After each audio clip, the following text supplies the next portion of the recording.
So today I was thinking we should talk on a rather prolific topic that you've published many things on, electoral systems and voting.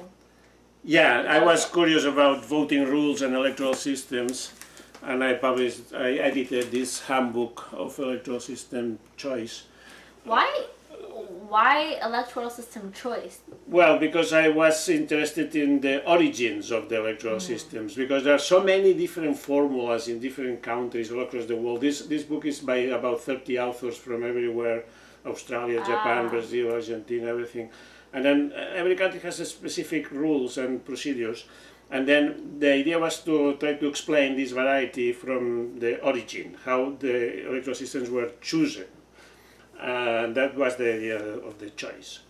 So how are electoral systems used or manipulated, or whatever word you want to use, before modern democracy? Yeah, that's the idea, that before political parties and modern democracy even exist in the late 19th century or the 20th century, before that, for many centuries, people were voting all the time in many cities, towns, communities, convents, colleges, etc., to elect representatives or to elect a board, just to implement their decisions. I'm sure you have participated in things that still work like that. So in college, in a condominium, in a neighbors association, in a school, in a private club. So what do you do basically? So you vote for individuals, and then sometimes you can vote for higher number of individuals that fills to seats to be filled. And then basically the candidates with highest number of votes are elected, right? Yeah. That was the traditional system. And then I discovered that this was used for political elections as well in many countries for centuries before the current modern democracy based on political parties. And can you give sort of a picture of the mode of voting? So, for example, in ancient Greece, you would have stone. Well, I went, yes, but I went as far as the Middle Ages, actually. The oldest period was this. Ramon Llull was one of the most important intellectuals in Europe in the 13th century, Catalan speaker. He wrote about everything at the time, of all the knowledge of science that was available, including voting systems. And one of his inventions still valid and is still used in many other many places nowadays, so many centuries later.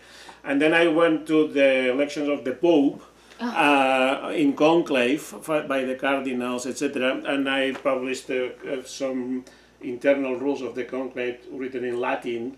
That was very interesting because they were used for about 300 years, and the cardinals could vote for several candidates at the same time, etc. So I went so far as this because that's the point, that not only the church or places like this, but also in many cities in northern Italy, for instance, in Switzerland, many places, there were regular voting and elections by people. And then this was the idea that electoral systems are not necessarily based on political parties and current competition in elections, but is the essence of democracy, means the essence of decision making by consensus.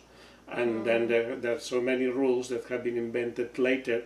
And then what I did finally is, in this article, which is perhaps more cited, is the parties that choose electoral systems or the Verger laws upside down. You know the Verger laws, you remember? Yes, of course. Anyone that takes comparative public policy or political science knows this. Yeah, then basically he said, so if there is a single member district like in the United States or the United Kingdom, basically you have two basic parties. And if you have broader districts with multiple seats and proportional representation, you can have multiple parties. And my point is upside down, because it's not that the electoral systems are given and therefore then you have parties. My point is that voting was a much older story than most of the current electoral systems. And then were people participating in voting, organizing themselves to support candidacies, and then eventually political parties who try to invent and introduce new electoral rules in their own benefit sometimes, but sometimes in order to open the system to new groups, etc. And then once those rules are established, sometimes it's very difficult to change it. because they're stuck on. And then, but so that the origin of all these rules is, I think it's very important to understand the current situation of so many different systems all across the world. And while I have you here, just one more question that's always plagued me as a student.